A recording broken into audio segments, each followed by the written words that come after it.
بھارت کے غیر قانونی زیر قبضہ جموں کشمیر میں اسپیشل آپریشن گروپ نے ضلع پلوامہ کے علاقے اونتی پورہ میں ایک کشمیری نوجوان کو دوران حراست بہیمانہ تشدد کر کے شہید کر دیا۔ عابد منظور نامی نوجوان کو اسپیشل آپریشن گروپ کے اہلکاروں نے 3 روز قبل اغوا کیا تھا۔ نوجوان کی تشدد زدہ لاش اونتی پورہ میں دریائے جہلم کے قریب سے برآمد ہوئی۔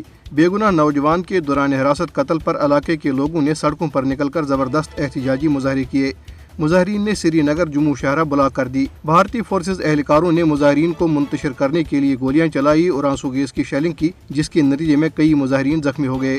ادھر بھارتی فوجیوں نے اپنی ریاستی دہشت گردی کی تازہ کارروائی کے دوران ضلع کپواڑہ کے علاقے کیرن میں محاصرے اور تلاشی کی کارروائی کے دوران 2 مزید کشمیری نوجوانوں کو ایک جعلی مقابلے میں شہید کر دیا۔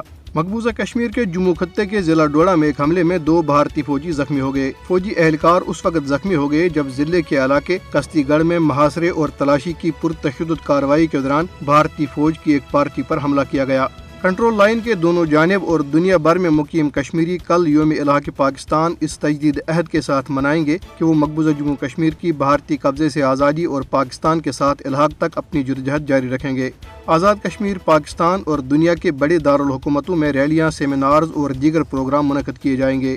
کشمیریوں کے حقیقی نمائندوں نے 19 جولائی 1947 کو سری نگر کے علاقے آبی گزر میں سردار محمد ابراہیم خان کی رہائش گاہ پر آل جموں کشمیر مسلم کانفرنس کے اجلاس میں متفقہ طور پر پاکستان کے ساتھ جموں کشمیر کے الحاق کی قرارداد منظور کی تھی۔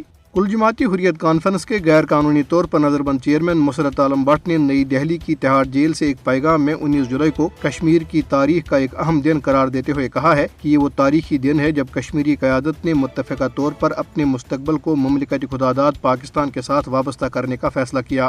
سری نگر اور مقبوضہ کشمیر کے دیگر حصوں میں چسپاں کیے گئے پوسٹروں میں یوم الحاق پاکستان کی اہمیت اور کشمیری شہداء کی قربانیوں کو اجاگر کیا گیا ہے۔